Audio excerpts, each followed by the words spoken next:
కృష్ణమ్మకు చెప్పమ్మ కష్టం కలిగించొద్దని, యమునకు చెప్పమ్మ సాయమునకు వెనకాడొద్దని, గోదారికి కావేరికి ఏటికి సెలయేటికి కురిసేటి జడివానకి దూకే జలపాతానికి నీతో బుట్టులందరికీ చెప్పమ్మా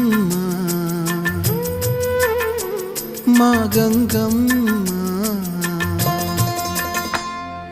జీవనదివిగా ఒక మోక్షనిధివిగా పండ్లు పూలు పసుపుల పారాణి రాణిగా